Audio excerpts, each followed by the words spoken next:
Voilà, on est ici dans la deuxième séquence consacrée aux propriétés du déterminant. Dans la première partie, on a vu 3 propriétés du déterminant.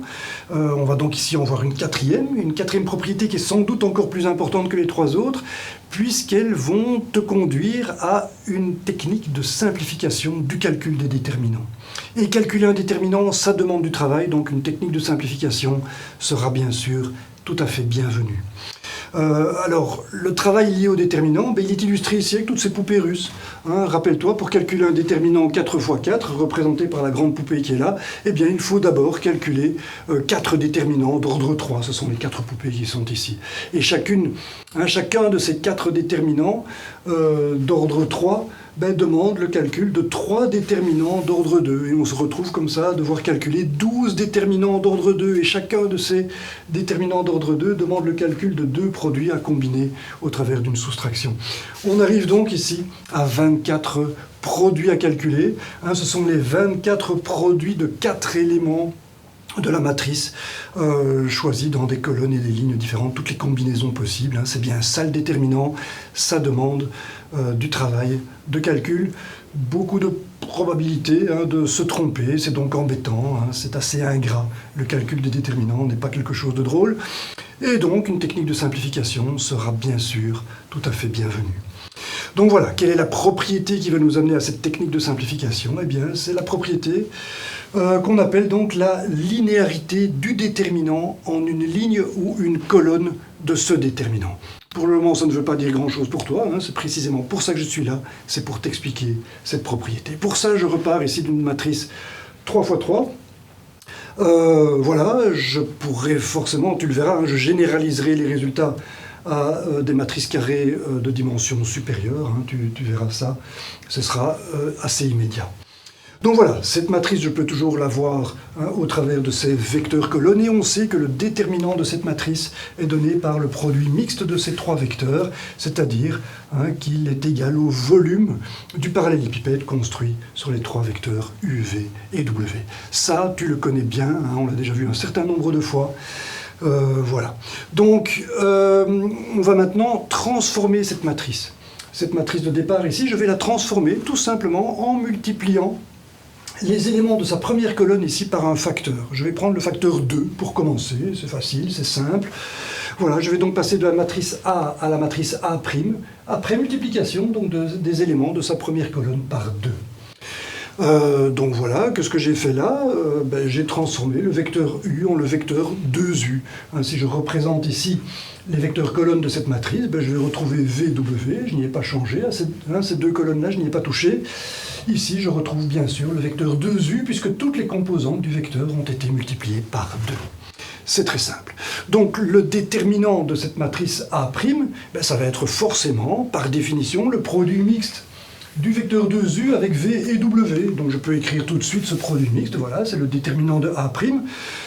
Qu'est-ce que ça va me donner? Il suffit que je regarde ceci, je retrouve forcément le produit mixte de U avec V et W ici, je multiplie juste par 2 de chaque côté pour obtenir ce résultat-là. Il est évident, si je multiplie par 2 ici, je dois multiplier par 2 là. Donc c'est évident que j'obtiens 2 fois le volume V. Et ceci est général, je te propose ici de multiplier la première colonne par 2, mais j'aurais pu très bien choisir le V ou le W, le vecteur W. Le 2 se serait retrouvé ici ou là, il est clair que je peux le mettre en évidence. Donc ceci touche n'importe quelle colonne, ça concerne n'importe quelle colonne. On obtient donc un 2 ici, et ceci est valable bien sûr pour n'importe quel facteur. J'ai choisi le facteur 2 parce que c'est simple, je peux obtenir ce facteur 2 en reportant U, en additionnant U à lui-même ici, je vais bien obtenir le vecteur 2U, et on voit effectivement que le produit mixte du vecteur 2U avec V et W va donner un volume qui est 2 fois le volume de la matrice de départ. Voilà, ceci est valable pour 2, est valable, j'aurais pu prendre 3, j'aurais pu prendre 1,5, j'aurais pu prendre n'importe quel nombre réel. Ça fonctionne aussi, et donc je peux généraliser ceci en changeant le 2 en alpha, alpha étant un nombre réel. Voilà, donc je vais changer le 2 par un alpha ici. simplement. V, ben, c'est le déterminant de la matrice de départ, et donc je peux dire que le déterminant de la matrice transformée, eh bien, c'est tout simplement alpha fois le déterminant de la matrice de départ. Ça, c'est ce qu'on appelle donc la propriété de linéarité des déterminants en une colonne, ici, hein, puisque j'ai travaillé sur la colonne. Voilà, le déterminant de A multiplié par alpha, ben, c'est le déterminant de A'. Donc quand tu prends deux déterminants, tu vois que j'ai pris les déterminants de A ici. Quand tu as un déterminant et que tu le transformes en multipliant les éléments de sa première colonne par alpha, ou de n'importe quelle autre colonne, hein, je viens de le dire, ben le résultat sera tout simplement la multiplication du déterminant de départ par alpha. C'est ce qu'on appelle la propriété donc, de linéarité. Le coefficient alpha qu'on a ici, eh bien, c'est le même que le coefficient qui a multiplié la première colonne ou n'importe quelle autre des colonnes. C'est la propriété de linéarité. Alors pourquoi linéarité? Ben parce qu'il y a une proportionnalité entre alpha et le déterminant de la matrice résultante de la transformation par le facteur alpha. Ce facteur alpha, on le retrouve simplement ici. Voilà, on voit que ce facteur alpha apparaît simplement ici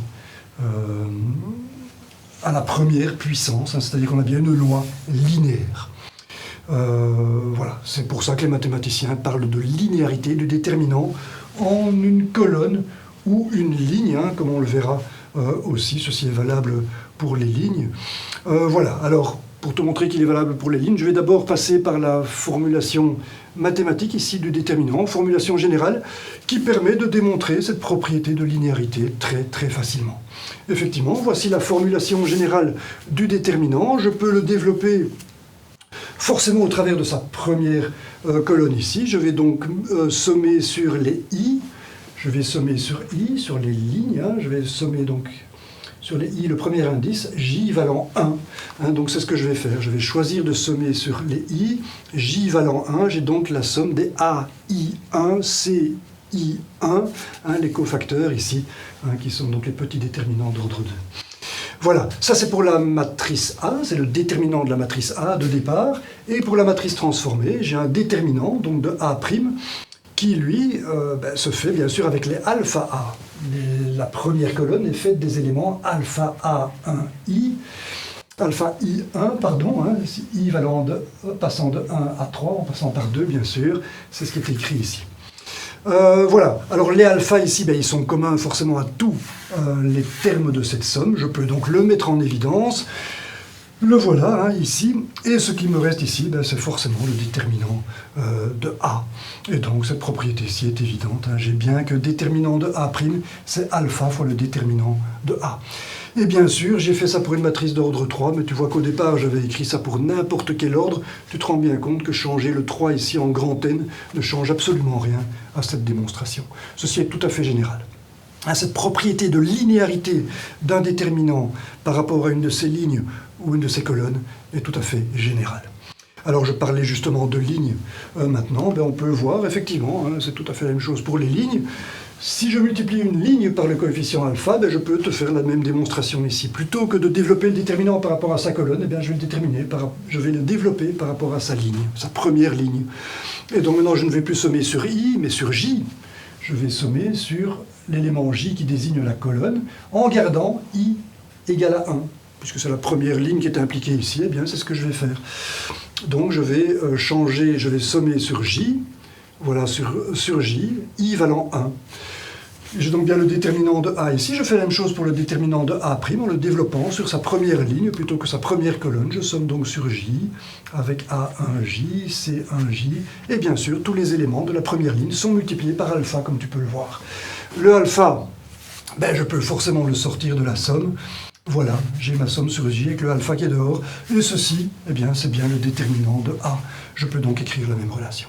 Voilà, c'est une évidence. Hein, depuis qu'on sait que la matrice transposée a le même déterminant que la matrice de départ, on sait bien que les lignes et les colonnes, dans un déterminant, jouent exactement les mêmes rôles, elles ont les mêmes propriétés. Voilà. Je vais maintenant passer à une parenthèse. On va voir que cette propriété permet de tirer certaines conclusions par rapport au déterminant d'une somme de matrices. Pour ça, j'ai écrit le résultat qu'on a obtenu ici. J'ai pris la matrice de départ, j'ai multiplié les éléments de sa première colonne par alpha, et le résultat de ça, en termes de déterminant, c'est bien alpha fois le déterminant de la matrice de départ. C'est clair, c'est la propriété de linéarité d'un déterminant en une colonne du déterminant. Je vais maintenant reprendre ce déterminant, mais je vais maintenant multiplier la deuxième colonne par alpha. Alors la même règle va apparaître, bien sûr, si je multiplie ce déterminant qui a cette valeur-ci, si je multiplie les éléments d'une colonne de ce déterminant par alpha, il y a un facteur alpha qui va venir en plus. Donc si je mets alpha ici pour tous ces éléments, c'est un alpha carré qui va apparaître ici, bien sûr. Et si je continue comme ça avec la troisième colonne, je les multiplie par alpha, ces trois éléments, je vais forcément avoir encore un facteur alpha ici, c'est-à-dire alpha cube, qui va apparaître. Et ça, c'est intéressant, parce que le déterminant que j'obtiens ici, c'est le déterminant de la matrice alpha fois la matrice de départ. Si je multiplie la matrice de départ par le coefficient alpha, eh bien chacun de ces éléments va être multiplié par alpha. Et c'est donc bien ce que j'ai ici. Alpha fois A, c'est la matrice de départ dont tous les éléments sont multipliés par alpha. Et donc déterminant de alpha A, on voit que c'est alpha cube fois déterminant de A. Et ceci n'est pas du tout linéaire. On a une relation cubique ici. Pourquoi cubique? Parce que c'est un déterminant d'ordre 3 que j'ai ici. Si j'avais un déterminant d'ordre 4, eh bien j'aurais 4 colonnes comme ceci. Les 4 colonnes doivent être considérées, j'aurais donc bien ici alpha exposant 4, tu as compris. Voilà, donc si alpha vaut 2 par exemple, eh bien ici j'aurai un 8. Et c'est précisément ça que je vais considérer maintenant pour traiter le problème du déterminant d'une somme de matrices. Donc voilà, je vais considérer ici déterminant de 2 fois A. Alpha donc ici vaut 2. Et je reprends le résultat qui est ici, donc 2 exposant 3 devient 2 exposant n parce que je veux ici quelque chose de tout à fait général. J'ai une matrice d'ordre n, j'ai donc bien 2 exposant n. Voilà, ceci, tu es d'accord, 2 exposant n, si n valait 3, ce qui était le cas ici, on aurait 8. 8 fois le déterminant de A, alors que je n'ai ici qu'un facteur 2. C'est la non-linéarité dont je te parlais ici. Alpha cube est une relation qui n'est pas linéaire en alpha. Donc voilà, je peux dire que ceci, c'est différent, ici fais attention, de 2 fois le déterminant de A. Voilà, et ceci me montre qu'en fait, puisque 2A ici c'est une somme de matrices, je peux dire que 2A, c'est A plus A. Et je constate donc que déterminant d'une somme de matrices n'est pas égal à la somme des déterminants. Le 2 fois déterminant de A ici, je peux dire que c'est déterminant de A plus déterminant de A. Et je constate donc que le déterminant d'une somme de matrices n'est pas égal à la somme des déterminants des deux matrices. Ceci est démontré pour la somme de deux matrices identiques, mais tu penses bien que ce sera vrai aussi si je remplace A ici par n'importe quelle autre matrice. Et c'est donc ce que je peux écrire ici.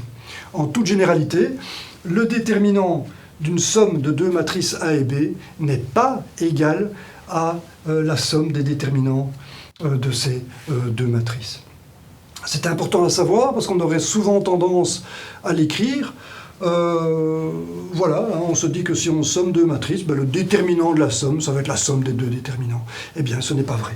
C'est pourquoi je mets un point d'exclamation ici, parce qu'on pourrait être tenté de l'écrire dans des développements comme ça. Fais attention, essaie de te rappeler de ceci.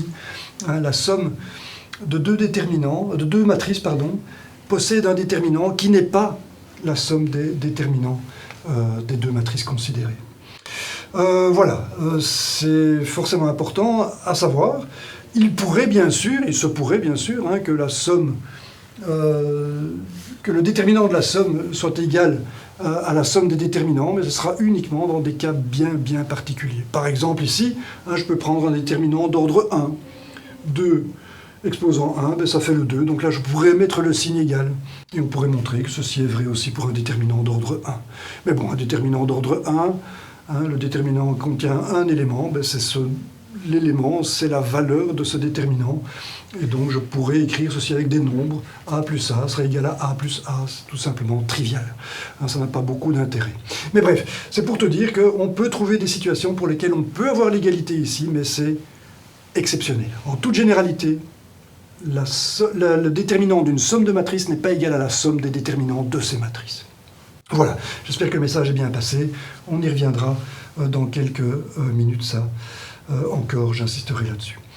Donc voilà, on va donc maintenant continuer. Je vais généraliser cette propriété qu'on avait dégagée ici sur la linéarité des déterminants. Alors je la reprends ici avec le facteur 2, comme tu peux voir. Je la reprends avec le facteur 2, voilà, 2u ici, et sa représentation géométrique ici, avec 2 fois le volume V par rapport au volume V qu'on a ici. Je passe bien 2 fois le volume V, la linéarité se voit ici.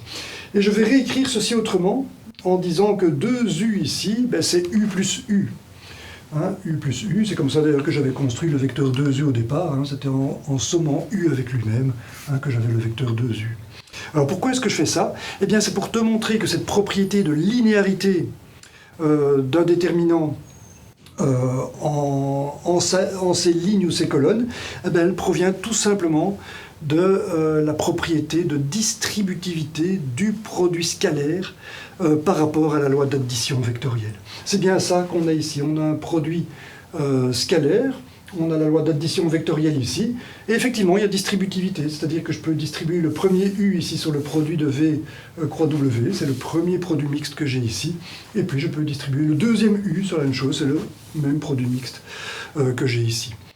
Ce produit mixte, bien sûr, c'est le volume V que j'ai ici, donc je pourrais dire ici V plus V. Voilà, tout ça pour te dire que cette propriété de linéarité, elle vient de cette propriété des vecteurs. Dans cette interprétation vectorielle, géométrique vectorielle, il est très facile d'interpréter cette linéarité. Alors si je te dis ça, en fait, c'est pour maintenant généraliser cette relation ici. Plutôt que de sommer U avec lui-même, je te propose de sommer à U un autre vecteur que je vais appeler S. Petit vecteur S, un vecteur supplémentaire, voilà, S.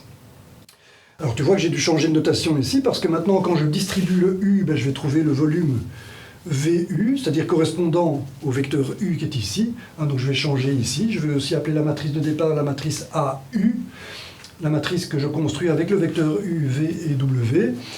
Et ça donne un certain volume VU qui est donc ici. C'est le produit mixte de U avec V croix W. C'est bien ce qui est écrit ici. Ceci, c'est le produit mixte de U, V et W. VS, ce sera la même chose. Après distribution de S, je vais tomber ici sur un produit mixte S, produit mixte de S avec V et W. Et ça, je peux le représenter ici. Voilà, c'est le volume VS qui est ici.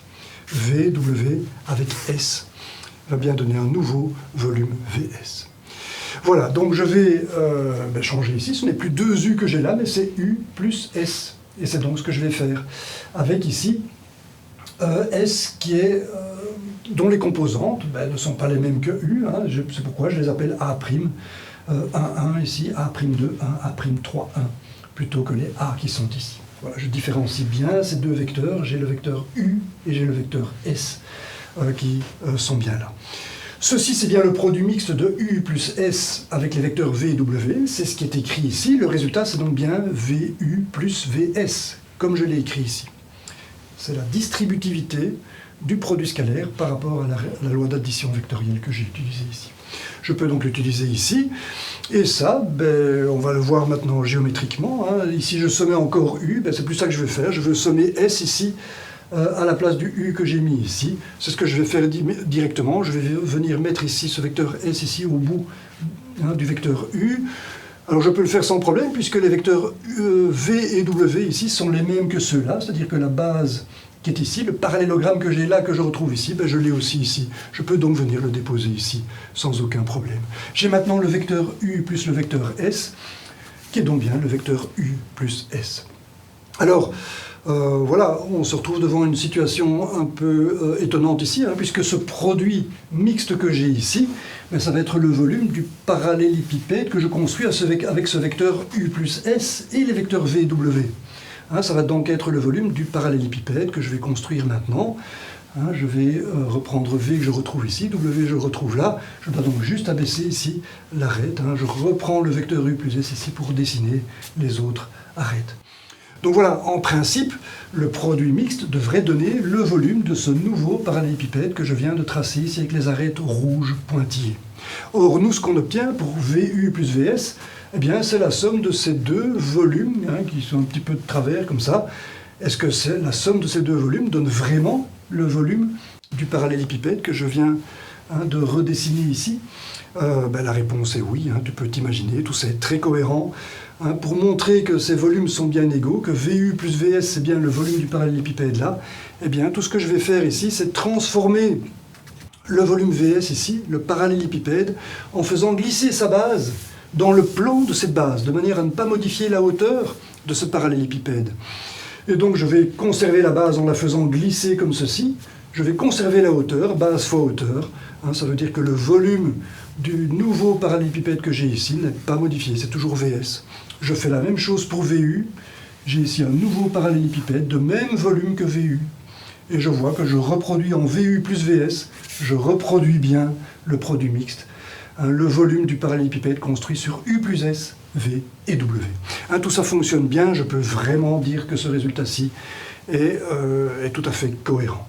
Voilà, alors VU plus VS, VU c'est le déterminant de AU, VS c'est le déterminant de la matrice que j'appelle ici AS, c'est-à-dire la matrice de départ dans laquelle j'ai changé U en S. J'ai changé le vecteur U en le vecteur S. Et donc je peux dire ici que j'ai bien déterminant de AU plus déterminant de AS. Voilà, ceci c'est la propriété de linéarité exprimée de façon plus générale. C'est la généralisation de la propriété de linéarité du déterminant en termes ici d'une colonne qui a changé. Donc ce que j'ai ici, j'ai un déterminant d'une matrice avec le vecteur U. Je prends ici la même matrice, je fais que changer le vecteur U. Le vecteur colonne U a été changé en un autre vecteur S. Et je constate que le déterminant qui combine U et S sous forme d'une somme ici a pour valeur la somme des deux déterminants. C'est un petit peu tordu comme propriété. On peut la démontrer très facilement. Je te l'ai démontré ici avec l'interprétation géométrique, mais on peut le faire à partir de la formule générale du déterminant. Il me suffit de développer cette formule sur la première colonne que j'ai là pour les trois déterminants. Je vais le faire pour le déterminant de la matrice AU. Je vais donc développer ça pour les composantes en U ici. Je vais donc sommer sur I avec J qui vaut 1. Ceci, c'est bien le déterminant de AU. J'ai laissé N ici pour dire que ça est tout à fait général. Je devrais mettre 3 en réalité, mais voilà. Je peux faire la même chose pour le déterminant de AS, la matrice construite sur le vecteur S, avec VW identique à celui-là, bien sûr. Ça va me donner ceci, avec les A' plutôt que les A. C'est simple. Et maintenant, je vais écrire le troisième déterminant que j'ai ici, avec U plus S, et si je le développe par rapport à sa première ligne, eh bien, ça me donne A plus A' ici, comme premier facteur, comme facteur des cofacteurs que j'ai ici, qui sont identiques, bien sûr, pour les trois, puisque les vecteurs V, W, E n'ont pas changé. Voilà. Donc, qu'est-ce qu'on constate ? On constate ici que j'ai une somme de sommes. Je sais très bien que ce signe somme, je peux le distribuer à l'intérieur. Quand je distribue ici sur le premier terme de la somme, je vais retrouver forcément le déterminant de AU. Et puis, quand je le somme sur l'autre, je trouve le déterminant de AS. Et donc, cette propriété de linéarité du déterminant en une colonne de ce déterminant est tout simplement évidente et tout à fait générale. Voilà. Donc, maintenant, je peux passer progressivement vers la technique de calcul du déterminant. Tu verras que cette propriété, qui semble bizarre, eh bien, elle peut être exploitée. Alors, je l'ai répété ici. J'ai le déterminant de AU, le déterminant de AS. Et quand je calcule le déterminant qui combine U et S au travers de la somme ici, eh bien, j'obtiens la somme des déterminants. Voilà. Alors, ceci, ça permet d'obtenir une technique de simplification à condition de donner à S ici des valeurs particulières. Et ce que je vais faire ici, pour S, c'est lui donner, c'est le rendre égal en fait au vecteur V. Voilà, j'ai remplacé S par V, ça veut dire que tous ces éléments-ci, ce sont ces éléments-là. Voilà, je le fais tout simplement. Alors ça veut dire que la matrice AS, elle est obtenue maintenant avec un vecteur S ici, qui est le même vecteur que le deuxième vecteur colonne ici. Et donc je vais le faire, je vais dire que S est égal à V, et je remplace tous ces éléments ici par les éléments de V. Je me retrouve donc avec un déterminant ici qui a deux fois la même colonne, et donc il est forcément nul, ce qui est une évidence géométriquement, hein, parce que si S est égal à V, hein, essaye d'imaginer que ce vecteur S se couche ici sur V pour devenir égal à ce vecteur, ben, la hauteur de ce parallélépipède se réduit à 0, et donc son volume est bien nul. J'ai bien 0, et donc j'ai bien 0 ici aussi. Et ceci est intéressant, hein, parce qu'il montre que le déterminant que je retrouve, en fait le déterminant de départ. Hein, j'ai ici le déterminant d'une matrice. Cette matrice, je peux la transformer en sommant deux colonnes. Je vais remplacer la première colonne par la somme de la première et de la deuxième colonne. Voilà, c'est ce que j'ai fait. Hein. J'ai remplacé la première colonne par la somme de la première et de la deuxième colonne. Et on voit que le résultat est le même. Il n'y a pas de modification du déterminant. Et ça, eh bien, c'est précieux. C'est précieux parce que je peux généraliser encore ceci. Ici, j'ai pris que S était égal à V, mais je peux tout à fait généraliser ça en prenant pour S une combinaison linéaire de V et de W. C'est ce que je te propose maintenant. Pour le vecteur S, je vais te proposer ceci. Alpha V plus bêta W. Alpha et bêta sont des nombres réels, des scalaires. Hein, je peux donc appeler ceci une combinaison linéaire des vecteurs V et W. Si je fais une combinaison linéaire des vecteurs V et W, ben forcément le résultat sera un vecteur qui appartiendra au plan de V et W. C'est-à-dire que le parallélépipède que j'ai ici deviendrait toujours plat. Il n'aurait jamais de hauteur puisque S, V et W appartiennent au même plan. Le volume VS reste rigoureusement égal à 0. Et donc voilà, c'est ce que je vais faire ici. Je vais remplacer S par cette combinaison linéaire de V et de W, et j'obtiens toujours 0. Alors si j'applique ça ici maintenant, je vais choisir pour S cette combinaison linéaire. Le déterminant de AS sera toujours nul, pas de problème, donc je pourrais transformer ceci en abandonnant ici le déterminant de AS. Voilà, j'ai remplacé S par la combinaison linéaire qui est ici. Hein, la voilà qui apparaît ici. Donc j'ai transformé le déterminant de départ qui était ici en un nouveau déterminant, voilà, qui en fait aura la même valeur. Hein, ce n'est que l'allure du déterminant qui a changé, sa valeur est toujours la même. C'est toujours le déterminant de la matrice de départ. Et ça, c'est précieux, hein, puisque ça va permettre en fait de simplifier des déterminants. Alors avant de passer à la technique de simplification des déterminants, hein, je voudrais souligner ici le fait que ceci est tout à fait général. Hein, j'ai démontré cette propriété de linéarité du déterminant en ces lignes et ces colonnes à partir de matrice 3 x 3. Hein, on sait que ça venait de la distributivité du produit scalaire par rapport à l'addition vectorielle. Voilà, donc c'est très facile de visualiser ça à 3 dimensions, hein, mais en fait c'est tout à fait général. Cette écriture-là, je peux la transformer à l'aide de la formule du déterminant ici. Hein, ce que je retrouve ici, c'est bien un produit scalaire. J'ai bien ici comme composante les composantes de U plus S, A plus A', hein, tu le reconnais, et les composantes de V fois W, c'est bien les cofacteurs, hein, rappelle-toi, quand on a établi la formule générale du déterminant, c'est bien ça qu'on a établi.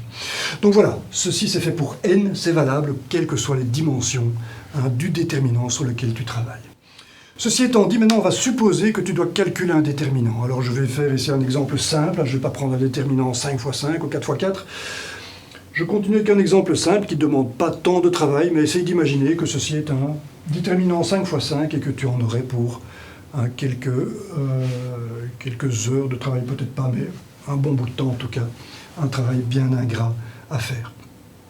Alors voilà, tu dois calculer ce déterminant et tu n'as pas envie de faire toutes les opérations de calcul de ce déterminant, eh bien tu peux te baser sur ce résultat pour le simplifier.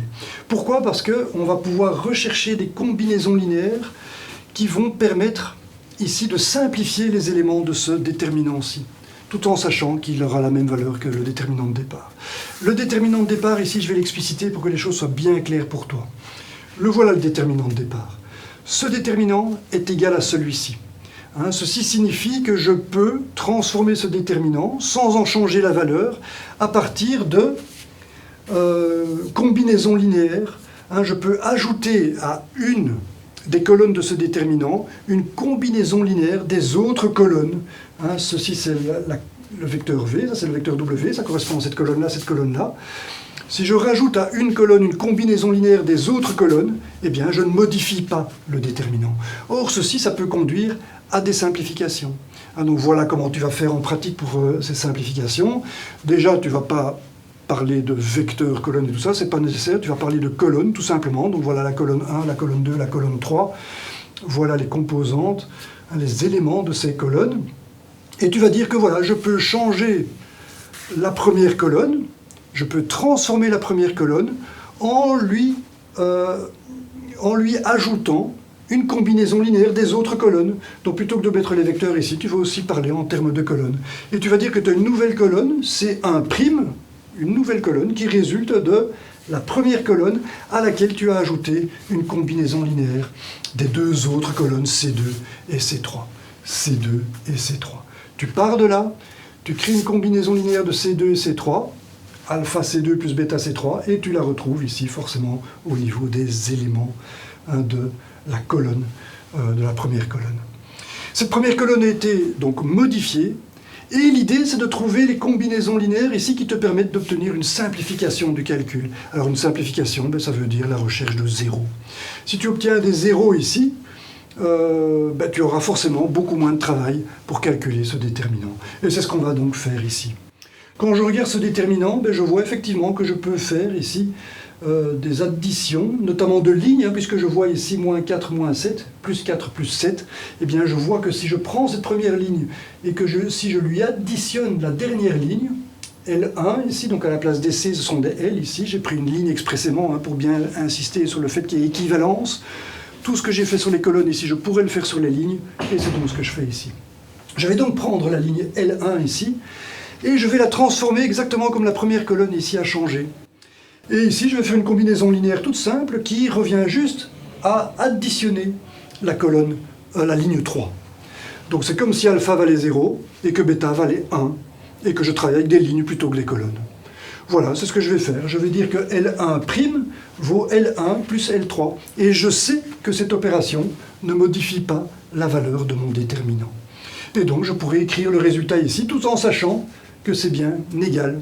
J'utilise la propriété de linéarité du déterminant en ces lignes et ces colonnes. Ici, c'est la ligne que j'ai utilisée. J'ai sommé cette ligne-là avec celle-là. Et donc j'obtiens bien 1 plus 2 qui fait 3, pardon. 4 moins 4 qui fait 0, 7 moins 7 qui me fait 0. Et les autres, bien sûr, n'ont pas changé. C'est l'équivalent de mes colonnes 2 et 3 ici. Elles n'ont pas changé dans la transformation. Je dois bien les reprendre. Il ne faut pas faire n'importe quoi quand tu fais ça. Sois toujours attentif. Il y a toujours deux colonnes qui ne changeront pas. Ici, c'est deux lignes, pardon. Voilà. Ensuite, je me retrouve donc avec 2 zéros ici. Je suis content. Là, je n'ai plus que... si je développe mon déterminant par rapport à cette ligne, ce que je ferai bien sûr, comme ça je ne dois pas faire les 2 zéros ici, qui compteront pour rien de toute façon, je n'ai plus qu'un déterminant 2 fois 2 à faire. Alors je pourrais le faire facilement et arriver au résultat, mais je vais quand même jouer le jeu jusqu'au bout. Je vais encore simplifier ce déterminant. Je vois un 4 et un 2 ici. Et donc je suis tenté de faire une combinaison linéaire, enfin une combinaison... plus simple que ça ici, je ne dois pas sommer, je ne dois pas faire une réelle combinaison linéaire dans les exemples que je te donne. Ici, ça se résume juste à sommer L3. Ici, ce que je vais faire, c'est prendre C3 et remplacer C3 par C3 moins 2 fois C2, la colonne 2. Et donc j'aurai C3' qui vaudra C3 moins 2 fois C2. Je peux regarder le résultat. Les deux premières colonnes ne changent pas, comme tu peux voir. Il n'y a que le C3 qui est devenu C3'. Et j'ai retiré 2 fois. Donc 0 moins 2 fois 0, ça donne forcément 0. 4 moins 2 fois 2, ça me donne le 0 que je cherchais. Et ici, 7 moins 4 fois 2, 7 moins 8, ça donne bien moins 1. Et ce déterminant-là, c'est le déterminant d'une matrice triangulaire. Il est extrêmement facile à calculer. Je fais 3 fois le déterminant d'ordre 2 ici, qui me donnera 2 fois moins 1. Je vois que le déterminant d'une matrice triangulaire peut être calculé en faisant le produit des éléments diagonaux. 3 fois 2 fois moins 1, ça donne moins 6. Et voilà, ça a été extrêmement facile de calculer ce déterminant.